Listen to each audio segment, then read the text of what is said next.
Hey guys, I have decided to create this short video to help you with the Rational Zero Theorem. So let me just remind you of some basic facts that I will be needing later when I will be demonstrating this in one problem. Given a polynomial f of x, p of x, we know that a number k is a zero if and only if x minus k is a factor of p of x. In other words, p of x can be written as x minus k times f of x, where f of x is a polynomial of a smaller degree. Now, x minus k and f of x are going to be called factors. They're factors of a polynomial p of x. And now, the theorem that I will be using later when solving a problem will be the following one, the Rational Zero Theorem. It says the following: if f of x, which is equal to an x to the n plus an minus 1 times x to the n minus 1 plus plus a1 x plus a naught is a polynomial with integer coefficients with an not being equal to 0, then any rational zero of f of x must be of form p divided by q, where p is a factor of the constant term a naught and q is a factor of the leading term an. In this theorem, I have actually highlighted a couple of important things to take into consideration. First of all, in order for you to apply this theorem, all of these coefficients, an minus 1, then a1 and a naught, must be integers. So they have to be integers. And another important note is that p is going to be a factor, or if you wish, a divisor of a naught, and q is going to be a factor of a divisor of a n. And so now I'm going to solve a problem which is not the same as the ones that most of you have asked me to solve in your email, but rather I'm going to demonstrate these things on my problem, and hopefully you will be able to duplicate this technique when you're solving problems from Hawks. Okay, so here is the problem. The problem says the following: find the actual zeros of polynomial p of x that is equal to 4x cubed minus x plus 1.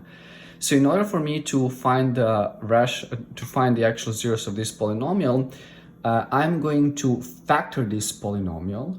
What I mean by factoring, meaning that I'm going to represent it in the following form, that p of x is equal to x minus k times a polynomial of a smaller degree. Okay.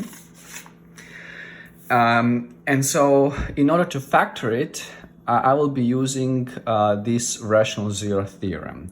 In order for me to apply the Rational Zero Theorem, notice that first what needs to be satisfied that every single coefficient in this polynomial is actually a rational number. So notice this is a polynomial. Let me just make a couple of remarks here.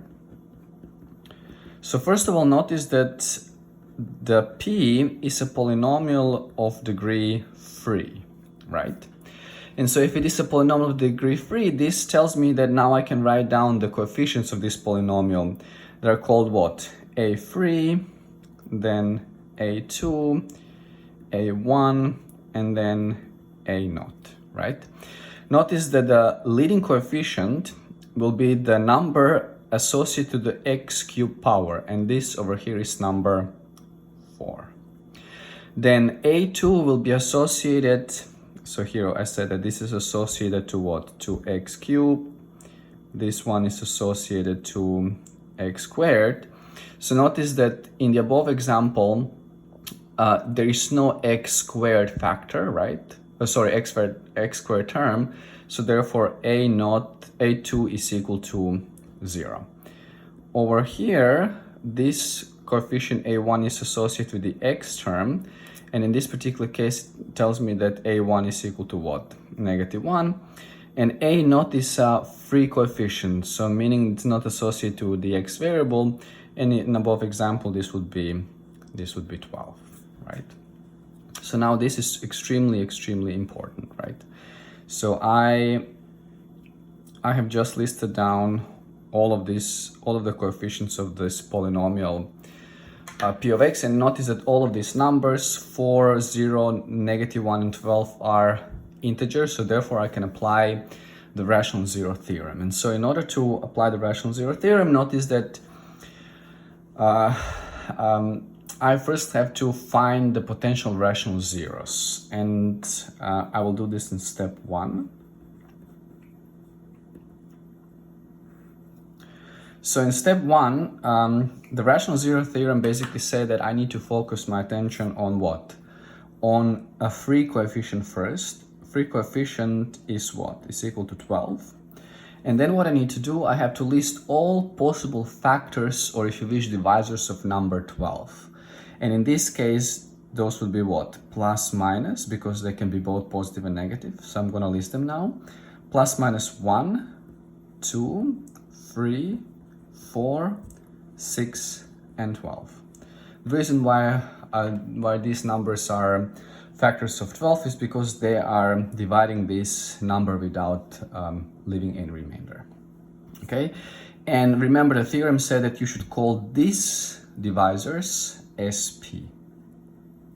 Okay, then the next number that you have to focus your attention to is the leading coefficient. Is the leading coefficient. In this case, this is A3, which is equal to 4. And now you have to list all of the divisors of 4. In this case, this will be what? Plus, minus 1, 2, and then 4. And then the theorem suggested that you should call these divisors as Q. Once you have listed the divisors P and Q, now you're ready to list the potential rational zeros of the above polynomial. Okay, so potential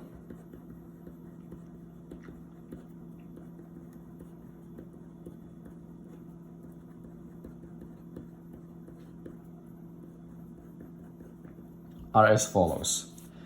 So here there will be what? Form P divided by Q, and those will be what? Plus, minus. Plus, minus comes from over here. And now I have to list them. So remember, you have to form fractions, so form P divided by Q. So you start with P and you have to divide every single P by every single Q. So 1 divided by 1 is just 1. Then 1 divided by 2 is 1/2.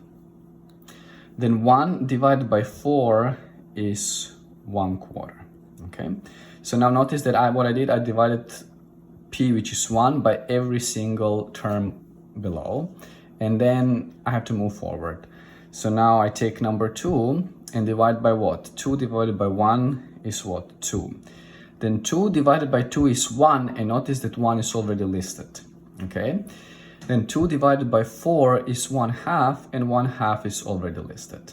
Okay, so then I move to number 3. 3 divided by 1 is what? 3. Then I have 3 divided by 2, which is what? 3/2. And then I have what? 3 divided by 4, which is 3/4. Okay, and then I continue. 4 divided by 1 is what? 4. Then 4 divided by 2 is 2, and 2 is already listed. And then 4 divided by 4 is 1, and 1 has already been listed. And so I continue with 6. 6 divided by 1, 6 divided by 1 is 6. Then 6 divided by 2 is 3, but 3 is already in the list. And then 6 divided by 4 is 6/4. And when you simplify this fraction, you will get 3/2, and 3/2 is already in the list. Okay, and so I have to move to 12. And I have here what? 12 divided by 1 is 12. And then 12 divided by 2 is 6. Notice that 6 is already in the list, so therefore I don't have to write it again. And then 12 divided by 4 is 3, but 3 is already in the list, so that means that I have just completed the list, right? And so notice that over here we have 1, 2, 3, 4, 5, 6, 7, 8, 9, 10. We have 10 positive candidates, and then 10 candidates that come with a negative sign.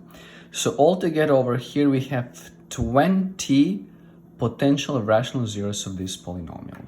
And so now in the next step, what you need to do, you simply have to test which of these numbers are the actual zero of a polynomial. It can so happen that none of them will be a rational zero, in which case you cannot factor this polynomial using this method, but you have to proceed in a different fashion. Okay, and so let me just mention that the number of actual zeros will be dictated by the degree of a polynomial. If the degree of polynomials is 3, that means that I have to find 3 actual zeros. If the degree is 5, I should get 5 zeros. If the degree is 6, I should get 6 zeros, etc. Okay? In order for me to check if these numbers over here are actual zeros of the above polynomial, I'm going to apply the synthetic division algorithm. And so this is what I'm going to do in step 2. So notice that in order to apply the synthetic division algorithm, what I need to do, I have to create a table, right? And then in the first row of this table, I have to list these coefficients in a descending order, starting from A3, then to A2, A1, and A0. So over here I will have what? 4, then 0, then -1, and then 12, right? And so what I have to do now, I have to check if, for instance, 1 is a zero of the polynomial. So let me just take a different color here. So here I'm going to write number 1. So I'm checking if 1 is a zero of this polynomial over here. And so remember, what does the synthetic division algorithm says? It says that what? You have to bring down the number that is written over here. So I have to bring down the 4. And now what I need to do, I have to fill in the remaining empty spots. And so what I do, I take 1 times 4 is 4, and then 4 plus 0 is 4. So the question, how did I obtain this number, is I took what? 1 times 4, right? So 1 times 4 plus 0. Okay. Now what I do next, I have to fill in this spot. So what I do, I take 1 times the number that I have obtained here. 1 times 1 is 4. And then 4 plus -1 is 4 minus 1. Which is equal to what? Which is equal to 3. So how I obtain this number? So again, I took what? 1 times 4, and then plus what? -1. Okay. And in order to obtain this number, what I need to do, I have to take this number over here and multiply it by 1 and then add it to this number. So 1 times 3 is 3. And then 3 plus 12 is 15. Okay, so this number has been obtained by taking what? 1 times 3 and then plus 12. So notice that since the number that we have obtained here is not equal to 0, that means that 1 is not the zero of this polynomial. In which case, that means that I have to now continue down my list. So now the next step would be, for instance, to check -1 and then see if you are going to obtain 0 over here, okay? Then if you don't get a 0 over here, then you have to check 1/2. Then if you don't get 0 over here, then you go to -1/2. If you don't get 0 over here, then you have to go to 1/4. If you don't get 0 over here, you go to -1/4 and so forth, okay? And so the more problem you solve, you will basically develop an intuition which of these numbers could actually be a potential zero of your polynomial. And so now let me check the following. So again, I'm going to create a table, and I have to list this coefficient in a descending order, starting from A3 all the way to A0. So those would be what? 4, then 0, then -1, and then 12. And here, this time, I'm going to test it on negative 3 halves. Okay, so I want to see if negative 3 halves is a zero of my polynomial. Okay, and so what I need to do again, the algorithm says what? Bring down the 4, right? And so then I have to do what? I have to multiply negative 3 halves with 4, and I get what? Negative 3 halves times 4 is negative 12 halves, which is equal to 6, okay? And then what I need to do, I have to what? Add 6 and 0 to get here 6. And then negative 3 halves times 6 is, so negative 3 halves times 4 is a negative 6. And then negative 6 plus 0 is actually negative 6. Okay? And then I have what? Negative 3 halves times negative 6 will be positive 9. And then positive 9 minus 1 will be positive 8. Okay? And then I have here what? Positive 8 times negative 3 halves will be what? Negative 12. And then negative 12 plus 12 will be 0. And then what I have just obtained here is 0. And that's very important because this number over here tells me now, because it's a 0, that this number is a 0 of a polynomial. Okay? And so now let me just remind you, so now this allows you to factor your polynomial as what? P of, in our case, this would be, P of x is equal to what? X minus k times f of x, okay? So remember, it's x minus k times the polynomial of a smaller degree, okay? So in this case, this will be what? Let me write it here. This will be what? P of x is equal to x minus, remember it was minus, but there is a minus sign from here, so this is x minus negative 3 halves, which turns into x plus 3 halves, right?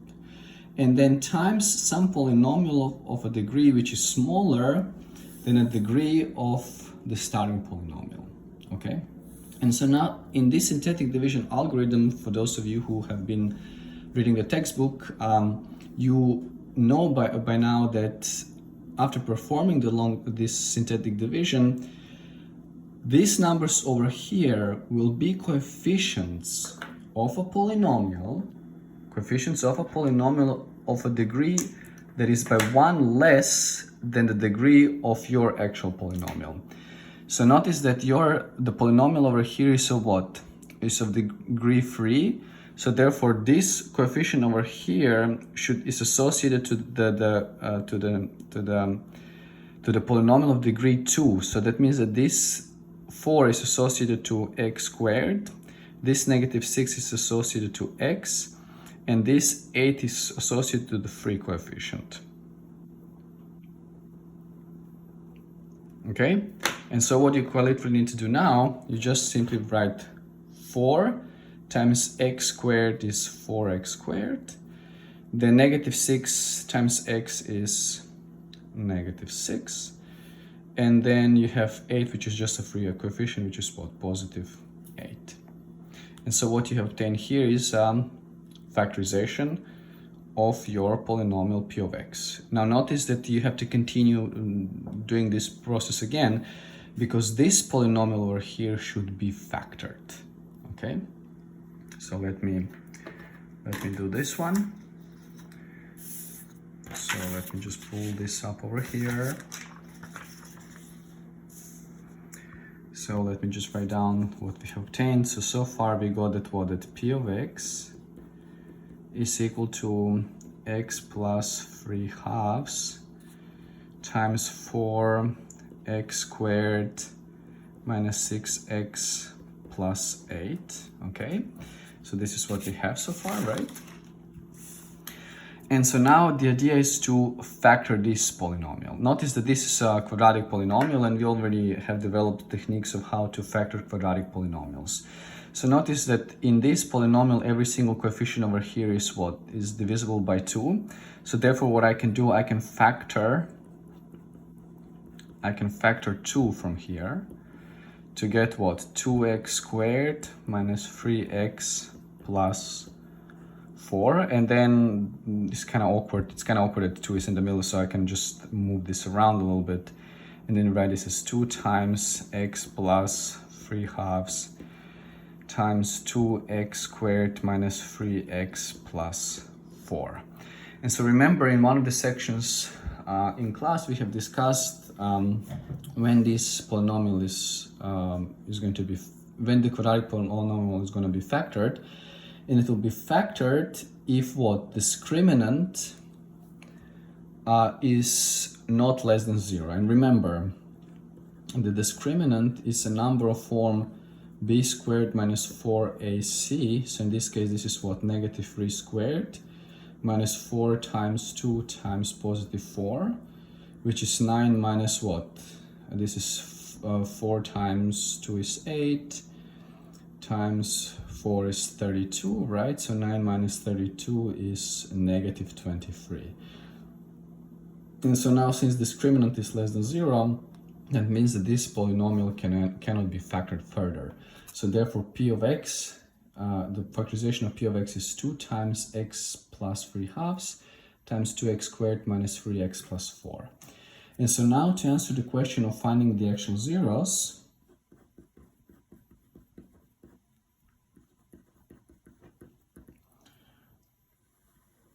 what you need to do is the following. You simply have to equalize this polynomial with 0.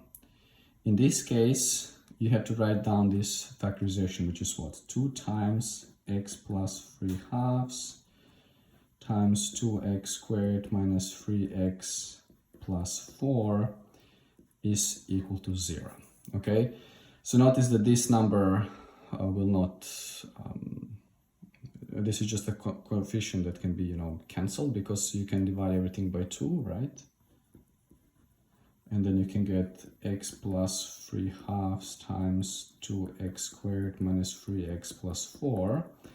And so remember, the product of two real numbers will be 0 if and only if one of these numbers is actually 0. So it can either be that x plus 3/2 is equal to 0, or the 2x squared minus 3x plus 4 is equal to 0. Okay? From here you will get that x is equal to what? Negative 3/2. But since the discriminant here is less than 0, in order to solve this quadratic equation, I have to use the quadratic formula.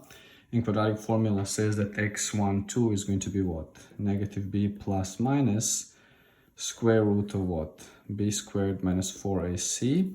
Notice that this number is exactly the number that we have calculated over here, divided by what? 2a. So here I will get what? Negative. And then I have here what? Negative 3, right? Plus minus. So this is the square root of, this is exactly as I said here, delta, right? This is discriminant, which is equal to what? Negative 23 divided by what? 2 times 2, right? And so what I will get here is what? Positive 3 plus minus. And notice, because I have a negative number in the square root, I can rewrite this as a what? I times square root of 23 divided by 4. Okay, so that means that the actual zeros are what? The actual zeros are going to be what? Negative 3/2, right? And then what? 3 plus I square root of 23 divided by 4, and then 3 minus I square root of 23 divided by 4. And you can see now what I have found what? 3 zeros, right? And I told you that you have to find as many zeros as the degree of a polynomial. I hope that this will now help you with problems in the sections 5.3 and 5.4.